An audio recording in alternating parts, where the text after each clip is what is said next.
Welcome back to the Alexander Schmidt Podcast, episode 65. There's a lecture on Harry Potter, episode or lecture 3 on 2 chapters this time, The Vanishing Glass and The Letters from Nowhen. And just after this, we'll have our very first podcast with Miss Sarah Miller and Mr. Wes Shantz. So in preparation for that, I'd like to consider these 2 chapters, and in particular, 2 important points one important point in each particular chapter to total. So during the Vanishing Glass, we have Dudley's birthday. And so we have a differentiation between Dudley and Harry Potter developing. Not only is Dudley having his birthday, and we see that his birthday is celebrated much differently from Harry's, which will come in the next the next chapter and the chapter after.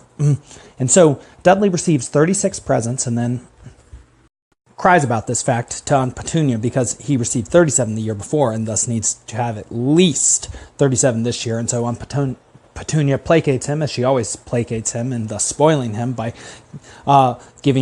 saying that he will have 2 presents later. And the reason that this sort of attitude in a behavior, or this behavior in a parent, spoils a child is that what the child becomes accustomed to and thus becomes accustomed to being placated by is novelty. One is given a new toy, a new thing, and thus one never learns to appreciate the things one actually has because one is only ever exploring the novel aspects of that which one has just received. And we know this is true for Dudley because he has a TV that has had his foot kicked through it. He's sat on and broken one of his toys. I forget exactly which one it is, but I'll be reminded of it later. He destroys everything he has. And this perhaps will suggest that in the future he will destroy the relationships he will have too, because he has no practice maintaining something that he values or learning how to value something. And so for his birthday, unlike Harry, who we find out for his last birthday received old socks from Uncle Vernon and a coat hanger, suggesting that he is not even present. He does not even exist.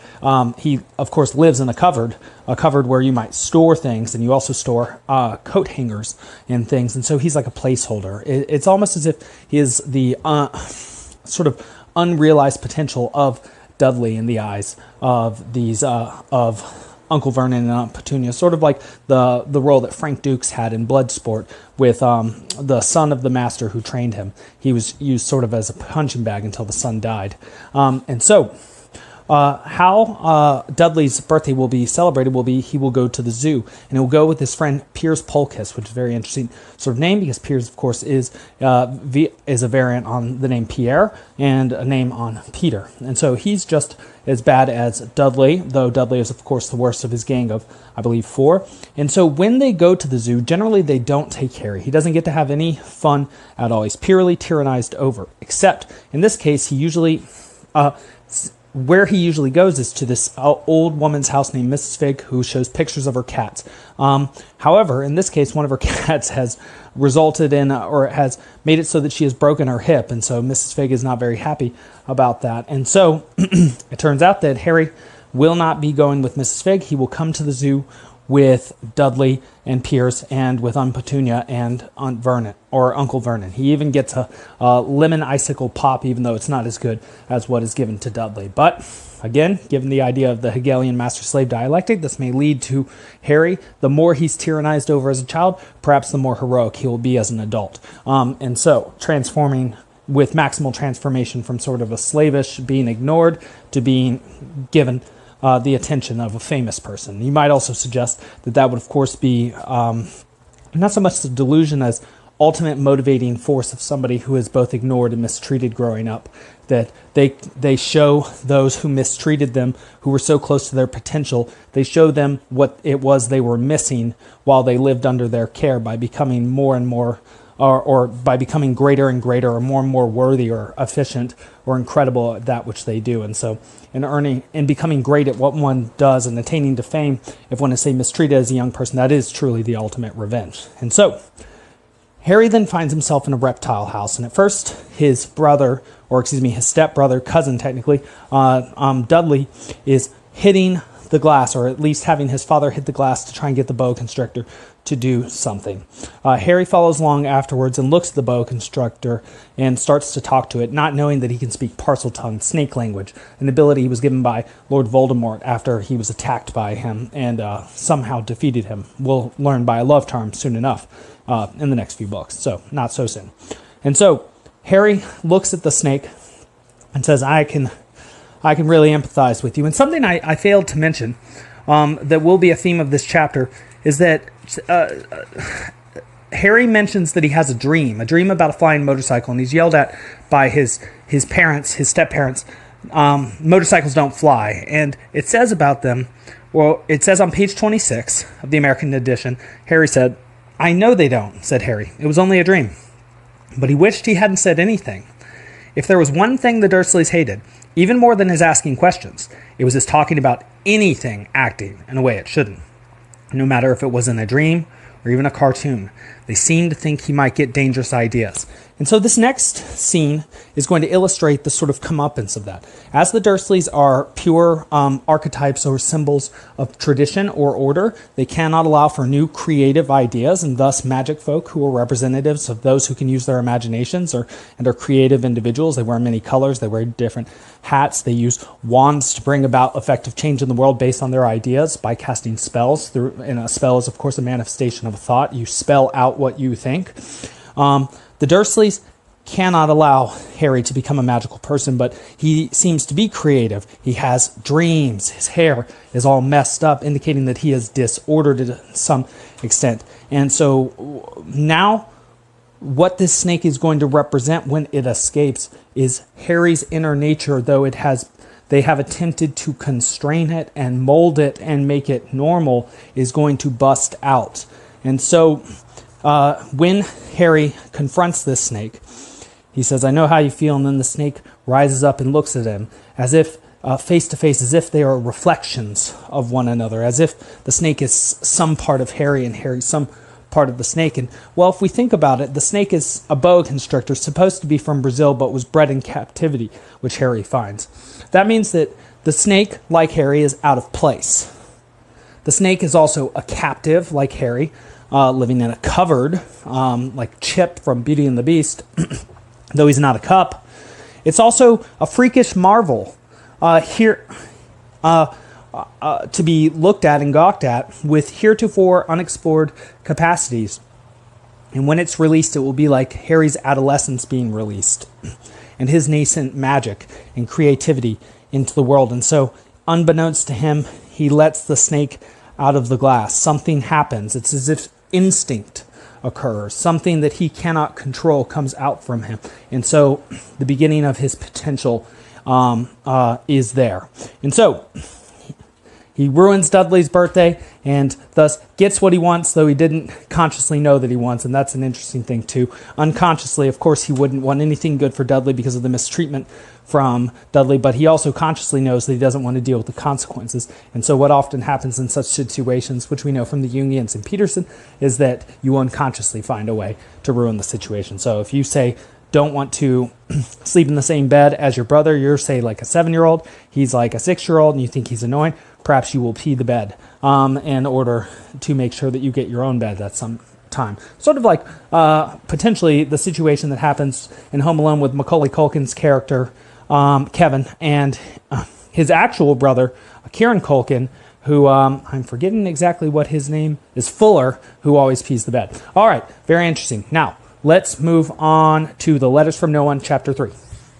And so, now, Chapter 3, the Letters from No One. And so, Letters from No One is a very interesting idea because, of course, the letters do come from Hogwarts, which is sort of a heaven-like place or an Eden-like place, a sanctuary in which one can grow apart from danger, though we'll see that danger is always a part of this particular castle. Letters from No One also is interesting because the claim that I made earlier was that Albus Dumbledore is something of a figure of God the Father, or the old wise man archetype, something beyond that which is human. And so a letter from no one would suggest a letter from something divine, something more, perhaps the institution itself. And of course, what is heaven without God? What is Mount Olympus without Zeus? The idea of Hogwarts and the idea of the headmaster or Dumbledore, which we see he is a placeholder for this archetype, because when we do get into his office eventually, we'll see the portraits of all the headmasters who came before him, indicating sort of a golden chain of being a golden chain of tradition between all them, suggesting that the greatest thing a human can do is embody a traditional role in a new and unique way, in a way that serves one's contemporary environment or contemporaneous environment. And so The letters from no one also spark off to us an idea of Odysseus, almost as if there is a former hero of old, a type of individual, a call to adventure, which is happening. And, well, contrary to Joseph Campbell's general hero myth, or hero cycle, often called the monomyth, it is not Harry who will deny the call here, but actually Uncle Vernon. And something very interesting is that there will be 7 different days, 7 concurrent days, 7 different ways that Hogwarts attempts to get the message to Harry. And something interesting, too, is that, of course, the mail comes by owl, and on the mail is written in green ink, emerald green ink. Harry's location, and even specifically his bedroom or cupboard, depending on where he's living at the time. And so, something interesting about that is that the idea of an owl, Minerva, the owl is the animal of Minerva or Athena. And of course, we recall that Minerva McGonagall is a master of transfiguration, which means she can change into animals, in particular a cat generally, but that she was wearing an emerald green robe. And so something interesting is that we will soon find out that Harry will be placed within the Gryffindor house, where Minerva McGonagall is actually the headmistress. And so there might be some idea that the letter, though it may have been magically simply produced by no one, could also have been sent by Minerva McGonagall.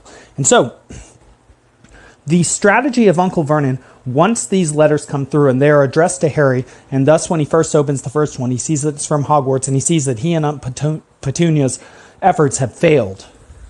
Harry is going to be like his mother and like his father. He is going to be one of those so-called freaks. He is magical, he is creative, and he has been invited to Hogwarts. And so Uncle Vernon, rather than recognizing this fact and understanding that this strange boy with whom weird things often happen, including the snake incident just before, realizes that there is no helping it. Or rather, instead of recognizing precisely what he does need to recognize, that Harry has become what it is that he was meant to be by instinct, by nature, through no fault of his own and through no fault of Uncle Vernon and Aunt Petunia's. Of course, they tried to destroy all that was creative within Harry.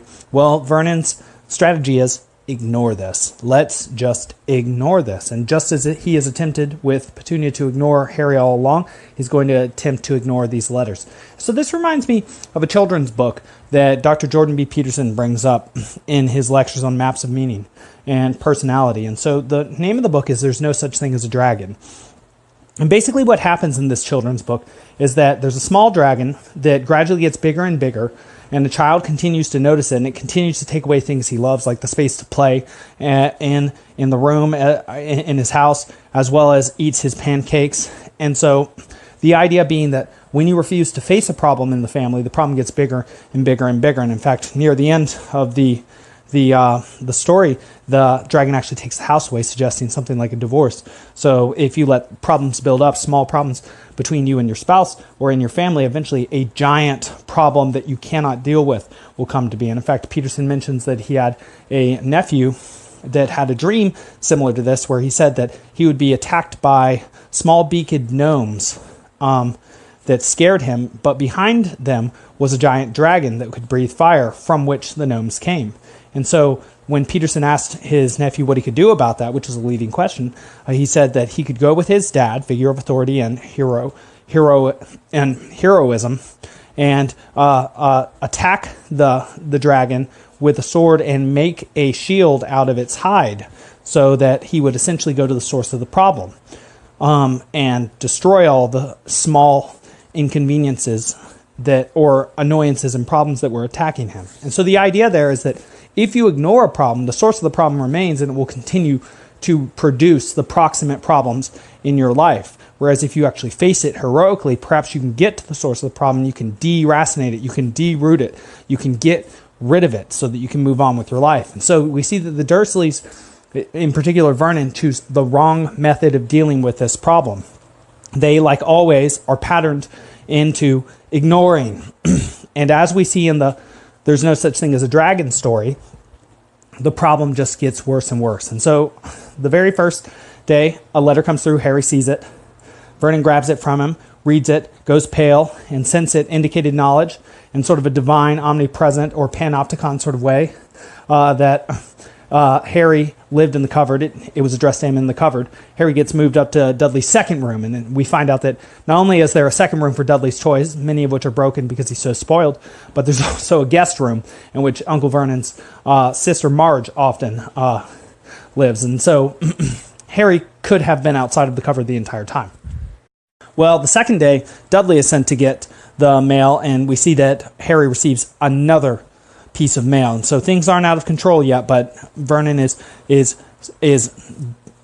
dead set on ignoring this problem, and he will go to great lengths to do so. So many lengths that you would imagine that he might just want to face it.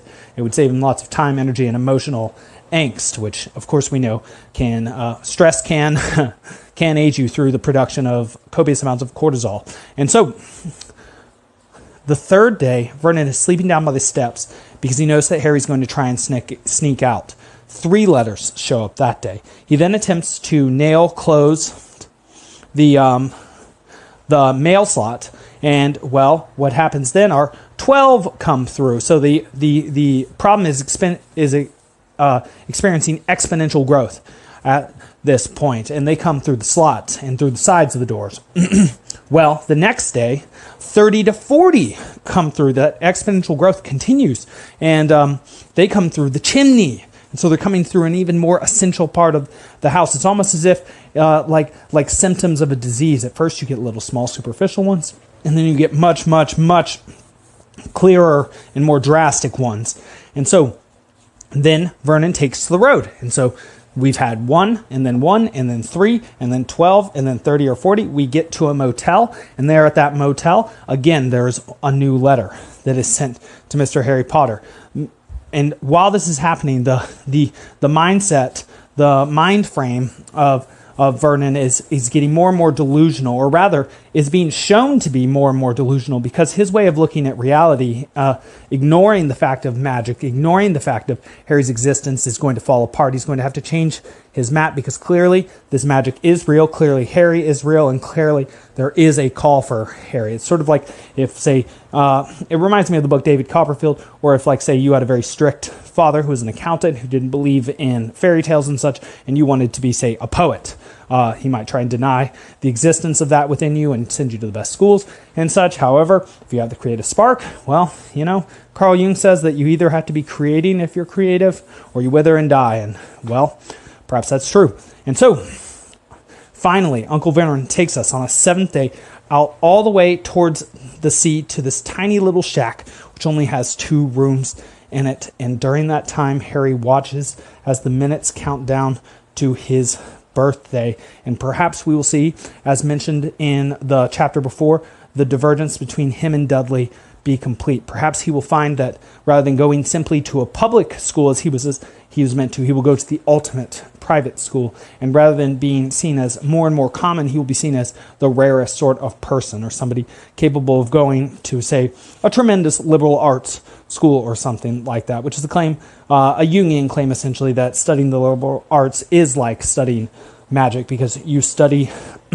not only that which has created history and history, but how to create history in one's present day. And one might say that that is the greatest magic that there is. And so we see at the end of this chapter that all of Vernon's efforts eventually are for naught, because the last word of the chapter is boom, and in will enter a giant 10 times larger than a normal human, half giant technically, 5 times wider, 2 times taller, and it will be Hagrid. And it will show that when you try to ignore the beast just eventually jumps out from the cage. When you try to ignore the problem just gets so big that eventually you cannot deal with it. And Uncle Vernon, though a big man and ahead of his firm, will find himself utterly nonplussed and outmatched by this giant sentient problem that has come his way to collect Harry. And so nature will have its way, regardless of all the best intentions of man. All right, well, I hope you can listen to this before I get on the phone with Miss Sarah Miller and Mr. Wesley Shantz. This has been chapters 2 and 3, The Vanishing Glass and Letters from No One, and I look forward to the next one. Bye. The podcast you just heard was published with Anchor. Got something you want to say to the creator of this show? Send them a voice message using the Anchor app, free for iOS and Android.